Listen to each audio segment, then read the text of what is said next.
The gunshot echoed across the frozen landscape, a solitary crack that split the Montana silence. Blood trailed behind Mason Callahan as he staggered through knee-deep snow, one hand pressed against his side, where crimson seeped between his fingers.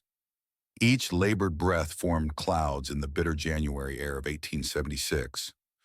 The wound wasn't fatal, not yet, but in this cold, death came in many forms.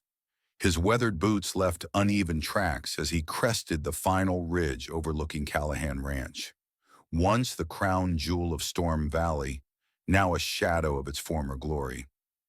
The two-story farmhouse stood defiant against the white expanse, chimney puffing steady smoke. A home worth fighting for, worth dying for. Mason collapsed against his front door, the carved wood stained with his blood as he pounded twice. The world tilted sideways as the door swung open. Small hands pulled at his coat. His daughter Rose, only 5, eyes wide with terror. His 10-year-old son William appeared next, face transforming from boyish innocence to grim determination as he helped drag his father inside. "Sarah!" Mason gasped, reaching for his wife's hand as she pressed clean cloth against his wound. Her once vibrant face now pale and thin from the consumption, slowly claiming her life.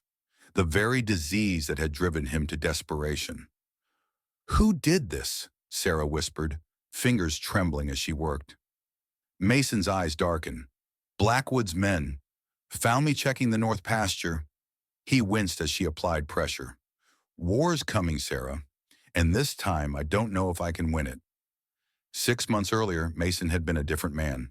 Former Union Army major turned cattle baron, his 6-foot frame still carried the rigid posture of military discipline. At 40, the war had left visible marks, a scar running from temple to jaw, eyes that had seen too much death. But he'd built something worth having.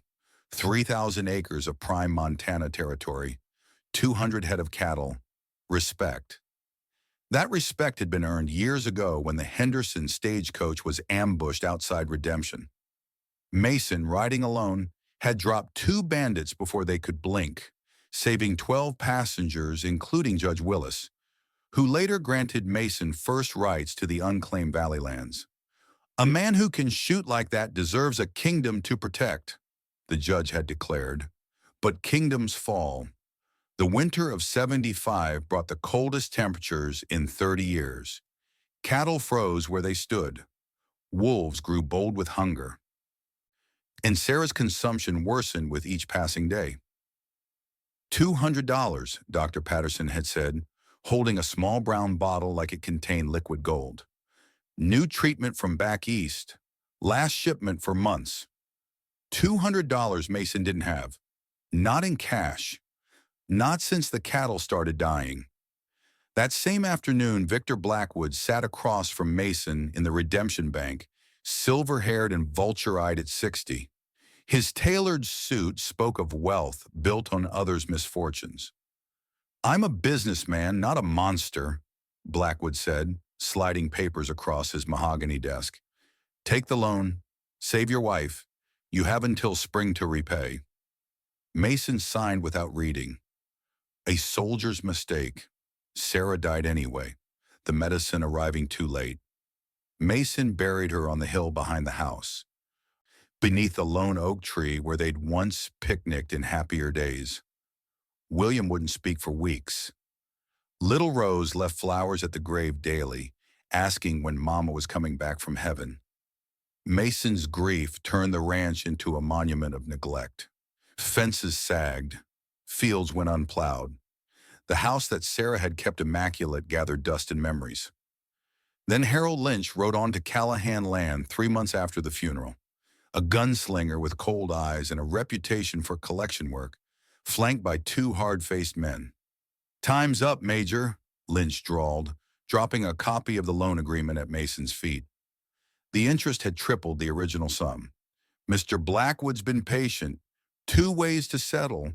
Land or blood, your choice."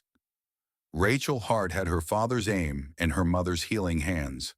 At 23, She learned to avoid attention in a town where women were considered either wives or whores. Her uncle Morton had brought her to redemption after her parents' death, promising a fresh start. Instead, she'd found slavery in all but name, cooking, cleaning, and fending off her uncle's drunken associates while Morton gambled away what little they had. That night, Rachel wiped down tables at the Broken Spur Saloon, carefully avoiding the gaze of Harold Lynch, who'd been watching her for hours. Her uncle Morton sat nearby, deep in a poker game with stakes he couldn't cover. When the final hand went against him, Morton's face drained of color. "I need more time," he slurred to Lynch, who collected the pot with a predatory smile. "Time's something Mr. Blackwood doesn't give," Lynch replied. "Unless you have something else to trade." Morton's bloodshot eyes landed on Rachel. "My niece? Pretty thing, isn't she? Untouched, too. Take her to Blackwood. Surely a man gets lonely." Rachel froze, the rag still in her hand. Before Lynch could respond, the saloon door swung open. Mason Callahan entered, trail dust coating his long canvas coat, revolver visible at his hip. "Lynch," Mason acknowledged coldly. "Tell Blackwood I need another month. The North pasture cattle will fetch enough by then." Lynch smirked. "Cattle you don't have anymore? We checked your herd count, Major." One of Lynch's men moved toward Mason, hand hovering near his holster. The motion lasted half a second before Mason's Colt appeared, barking once. The man collapsed, clutching his shoulder. "Next one dies," Mason stated flatly. Morton, desperate to save himself, stumbled forward. "Take my niece. She's young, strong, can work your ranch, warm your bed. Take her, and I'll cover part of what I owe Blackwood." Rachel's knuckles whitened around the cleaning rag. "I'd rather take my chances with him than spend another night under your roof," she said, nodding toward Mason. Mason assessed Rachel with a soldier's efficiency. Straight spine, calloused hands, eyes that didn't flinch from violence. Not a wilting flower, a survivor. "Can you cook?" Mason asked. "Yes." "Shoot?" "Better than most men." "You'll get room and board. Nothing more," Mason said. "My ranch is in heaven, just a different kind of hell." Rachel lifted her chin. "When do we leave?" The journey to Callahan Ranch took 3 hours in bitter cold. Rachel rode behind Mason, keeping a careful distance despite sharing his saddle. As they crested the final ridge, the valley opened below them, vast, beautiful, and dying. Half-empty cattle pens, fields lying fallow under snow, a once grand house with peeling paint. "Your father's name?" Mason broke the long silence. "Thomas Hart, Texas Ranger, before settling in Montana." Mason nodded once. "Knew a Hart during the war. Good shot." "That was him." Rachel's voice held pride tinged with grief. "Taught me everything before the fever took him and my mother." The farmhouse door opened as they approached. William stepped out, rifle in hand despite his small frame. The boy's eyes, so like his father's, glared with undisguised hostility. "Who's she?" he demanded. "Rachel Hart. She'll be helping around the ranch." "We don't need help," William spat. "Especially not from someone taking Ma's place." "Nobody's taking her place," Mason replied, voice sharp enough to make the boy flinch. "Now put that rifle away before you hurt yourself." Inside, little Rose sat by the fire, clutching a worn rag doll. Her eyes widened at the sight of Rachel, then filled with tears when Rachel removed her coat, revealing a simple blue dress, not unlike one Sarah had owned. Mason disappeared into a back room, returning with a worn Remington revolver. He placed it in Rachel's hands. 5 rounds, it pulls left." His expression remained unreadable. "Around here, women need to shoot too." That night, as Rachel settled into the small room off the kitchen, once a pantry, now her quarters, she heard movement outside her window.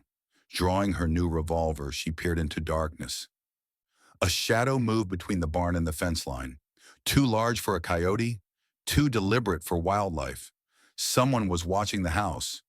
The next morning, Mason discovered a blood-red X painted on the barn door. His face, normally stoic, showed a flash of genuine fear. When Rachel asked what it meant, he turned away. Nothing that concerns you. But later, she overheard Mason speaking with an elderly, mixed-blood man near the corral. Johnny Two Rivers, his weathered face a map of wrinkles beneath gray-streaked hair, listened intently as Mason spoke in urgent tones. "They've found me, Johnny. The war wolves are coming." Johnny's response chilled Rachel to the bone. "Then God help us all, Major, because no one else will." Rachel proved her worth within days. Her aim was true enough to bring down a buck at 80 yards, providing much-needed meat. Her knowledge of herbal remedies helped stretch their limited medical supplies. At night, she taught Rose to read by firelight, using Sarah's old Bible, the only book in the house. William remained hostile, shadowing Rachel's movements, knife always visible at his belt. But the boy's eyes betrayed curiosity when Rachel field-stripped and cleaned her Remington with practiced ease. "Your stance is wrong," she told him one afternoon, watching him practice with his father's old Sharps rifle. "That's why you keep missing." "I don't need help from you," William snapped. Rachel shrugged. "Your father's enemies won't care about your pride when they come, only whether you can shoot straight." The mention of enemies silenced the boy. That evening, he wordlessly joined her at the table as she cleaned guns, watching her technique. Mason spent days reinforcing fences, checking perimeters, teaching Rachel the ranch's layout. His instructions carried military precision: sight lines, defensive positions, escape routes. They weren't preparing for spring planting. They were preparing for war. Johnny Two Rivers appeared regularly, bringing news from town and teaching Rachel which plants survived winter, which roots could substitute for medicine. The old man's eyes held respect when she demonstrated knowledge of poultices and fever treatments. "The Major's lucky to have found you," Johnny said one day. "He needs someone strong now." "Who are the war wolves?" Rachel asked directly. Johnny's expression darkened. During the war, Mason wasn't just any soldier, special scout for Union forces. They called him the Frontier Reaper. He paused. There was a rogue band of Blackfoot, not true tribe members, but outcasts and murderers who called themselves war wolves. They raided settlements, killed whole families. Mason's unit was sent to stop them. And did they? Mason did, alone. Tracked them to their camp and left none alive. Johnny's voice dropped. Except Chief Gray Wolf and his son. They swore blood revenge. "That was years ago," Johnny nodded. "Revenge doesn't spoil with time, girl. It ferments." The threat materialized sooner than expected. Lynch and 3 of Blackwood's men returned 2 weeks after Rachel's arrival, torching an outlying hay barn. Mason and Rachel drove them back with rifle fire from the house, but the message was clear: surrender the ranch or suffer. That same night, William spotted riders on the North Ridge, not Lynch's men, but silhouettes wearing feathered headpieces, observing from horseback. "We're surrounded," Mason told Rachel as they checked ammunition by lamplight. "Blackwood from the south, war wolves from the north." "Why does Blackwood want this land so badly? It's struggling like everything else in the valley." Mason's eyes narrowed. "I've been asking myself the same question." The answer came from Johnny 3 days later. The old man arrived breathless, having ridden hard from town. "It's gold," he panted. "Geological survey team came through last year. Found traces in the North Creek, the one running through your property. Blackwood got hold of their report." Mason's face hardened. "So it's not just the land. He wants me gone permanently. No witnesses to claim prior rights. Worse," Johnny continued, "he's made contact with Grey Wolf. Promised him your head in exchange for forcing you off the property. Once you're dead, Blackwood plans to blame all the violence on Indian attacks and claim the land through bank foreclosure. Before they could process this information, a rifle shot cracked through the evening air. William, who had been checking the horses, never returned for supper. In his place, they found a war lance embedded in the barn door, wrapped with a lock of the boy's hair. "I'm coming with you," Rachel said, loading her Remington as Mason prepared his horse. "No, stay with Rose. Johnny can protect Rose. You need someone to watch your back." Mason studied her face, determined, fearless. "You ever killed a man, Rachel Hart? To save a child? I can do what needs doing." They rode out at midnight, following tracks only Johnny could see. Rachel wore men's clothing, William's trousers, too small but functional, and Mason's old hunting jacket. Her hair was tucked under a wide-brimmed hat, face darkened with soot. From a distance, she could pass for a young man. The Warwolves' camp lay hidden in a box canyon 2 hours north. Johnny led them to a ridge overlooking the site, where 15 teepees formed a circle around a central fire. "Gray Wolf's tent is the one with red markings," Johnny whispered. "The boy will be heavily guarded." Their plan was simple and desperate. Rachel would approach from the east, causing a distraction by stampeding the horses. Mason and Johnny would use the chaos to locate William. It went wrong almost immediately. Rachel successfully spooked the horses, but a sentry spotted her. A war cry went up. Gunfire erupted. Mason abandoned stealth, charging directly into camp. 2 warriors fell to his colt before he reached Gray Wolf's teepee. Inside, he found William bound but alive, guarded by a single warrior who died with Mason's knife in his throat. "Run for the ridge," Mason ordered, cutting William's bonds. "Johnny's waiting." "Behind you," William shouted. Mason turned as Gray Wolf himself entered the teepee, a towering figure with a face lined by hatred and age, a massive hunting knife in hand. The chief's first slash opened Mason's arm from shoulder to elbow. They fought in the confined space, brutal and silent. Mason's military training against Gray Wolf's lifetime of warfare. Blood slicked the ground beneath them. Neither man requested quarter. Neither expected to live.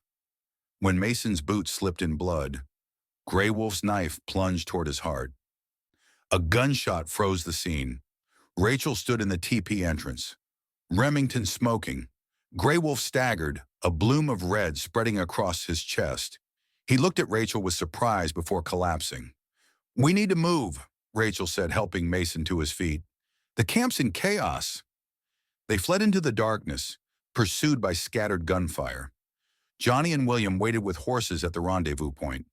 Together they rode hard for Callahan Ranch, the night swallowing their retreat. Dawn broke over a changed household. William, subdued by his ordeal, no longer showed hostility toward Rachel. When she dressed Mason's wounds, the boy watched with solemn attention, handing her bandages and herbs without being asked. "You saved my pa," he said simply when they were alone. Rachel nodded. "He would have done the same for me." "Would Uncle Morton?" The question, innocent but cutting, revealed William's understanding ran deeper than his years. "No," Rachel answered honestly. "That's why I left with your father." That evening, as Rose slept and William kept watch from the porch, Mason finally shared his full story with Rachel. How he'd joined the war believing in a cause. How he'd become something else. A weapon. A ghost. The frontier reaper who specialized in impossible missions. How the war wolves' raid on a settlement had left 36 dead, including 7 children. How he'd tracked them for 11 days before delivering retribution. "I thought that life was behind me," he said, voice hollow. "Thought I could bury the reaper and be just a husband, a father, a rancher." His hand covered hers briefly. "I was wrong. And now I've pulled you into my hell." Rachel's fingers turned to grip his. "I chose this hell over the one I knew. At least here, I'm fighting for something worth having." Their moment of connection shattered as Johnny burst through the door. "Riders coming! At least 15 men!" Mason's tactical mind engaged instantly. "Blackwood's not waiting. With Grey Wolf dead, he's bringing his own men to finish the job." He turned to Rachel. "Get William and Rose to the cellar. There's a tunnel leading to the creek bed. If we fall, take them and run east toward Fort Kearney." "I'm not leaving," Rachel countered. "We defend this home together." William stepped forward, Sharp's rifle in hand. "I can shoot too." Mason recognized the look in both their eyes, the same stubborn determination he'd once seen in the mirror. "Then we make our stand." They worked through the night, transforming the ranch into a fortress.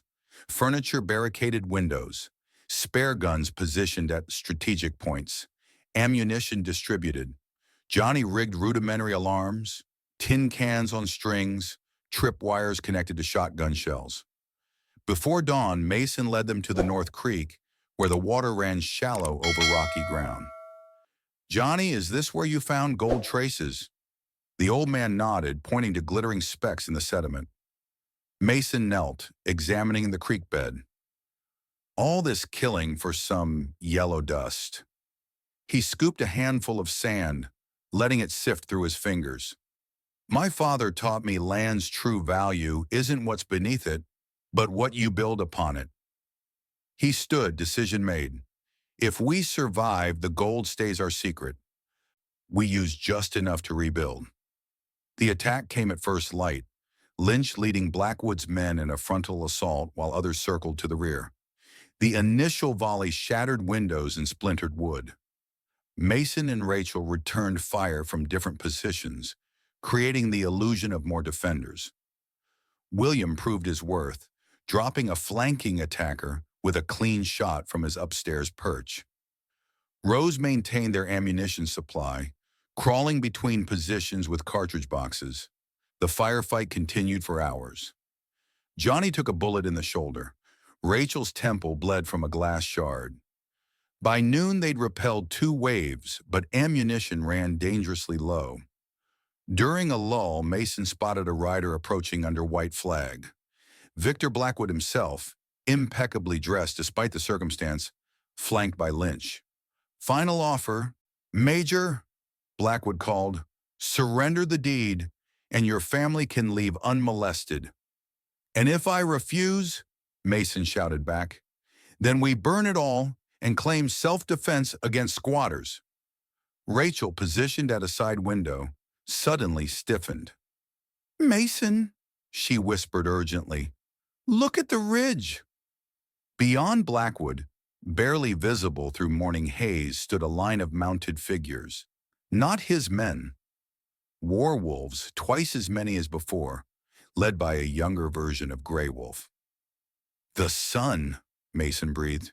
"He's brought reinforcements." Blackwood, unaware of the new threat, continued, "What's your answer, Major?" Before Mason could respond, war cries split the air. The war wolves charged down the ridge toward Blackwood's exposed position. Panicked, Blackwood's men turned to face the new threat. Gunfire erupted from all sides. "Now!" Mason ordered. He and Rachel burst from the house, using the chaos as cover. Lynch spotted them, raising his pistol toward Rachel. Mason's shot caught him in the chest, dropping him instantly. Blackwood, abandoning his men, spurred his horse toward escape. Mason's rifle cracked once. The banker pitched forward, dead before he hit the ground. The battle devolved into a 3-way slaughter. Warwolves, Blackwood's men, and the Callahan defenders exchanged fire until the ranch yard fell silent. Bodies lay scattered across blood-stained snow. In the aftermath, only the young Warwolf chief remained standing among his fallen warriors. He and Mason faced each other across 30 yards of contested ground, weapons raised. "Your father died with honor," Mason called out. "This land has seen enough death." For a long moment, neither man moved. Then slowly, the young chief lowered his weapon. With a gesture of acknowledgement, not friendship but perhaps respect, he backed away, collected his father's body, and vanished into the landscape. Spring came late to Storm Valley. Green shoots pushed through soil enriched with blood. The Callahan Ranch, battered but standing, began its slow rebirth. Mason's wounds healed under Rachel's care, leaving new scars alongside old ones. William grew 2 inches taller and learned to smile again. Rose planted wildflowers around her mother's grave and started calling Rachel Mama Rachel, a compromise that honored both women. Johnny's connections in redemption revealed that Blackwood's bank had been built on fraud. With his death, properties across the county reverted to their rightful owners. The gold in the creek remained the Callahan's secret, used sparingly to rebuild, buy new cattle, and establish a small trust for William and Rose's future. One evening, Mason found Rachel on the hill beside Sarah's grave. She wasn't mourning or intruding, simply paying respect. "The ranch is yours now, isn't it?" he asked. "Our arrangement was to clear Morton's debt, which died with Blackwood." Rachel faced him, sunset painting her features in amber light. "I'm not staying because of any arrangement." "Why then?" "Because some hells are worth fighting for." She stepped closer. "Because I've never belonged anywhere until now." Their wedding took place 2 weeks later, a simple ceremony with Johnny officiating, William standing proud beside his father, Rose scattering petals from Sarah's favorite wildflowers. That autumn, Mason stood on the ridge overlooking his kingdom, fences mended, fields harvested, cattle grazing in green pastures. The house gleamed with fresh paint. Smoke curled invitingly from the chimney. Rachel joined him, carrying his old army Colt. "Still need this?" Mason considered the weapon that had defined so much of his life, the tool of the reaper. "Not today," he answered, taking it from her hands. Together they dug a small hole beneath an oak sapling. Mason placed the pistol in its makeshift grave and covered it with soil. "In this valley," he said, arm encircling Rachel's waist, "a man's worth isn't measured by the gold under his feet, but by what he's willing to fight to protect." Below them, William practiced roping with a new calf, while Rose clapped in delight. The afternoon light bathed the scene in golden warmth, turning Storm Valley into a painting of the life Mason had nearly lost, and the one he'd nearly missed. The frontier reaper was finally at rest. Mason Callahan was home.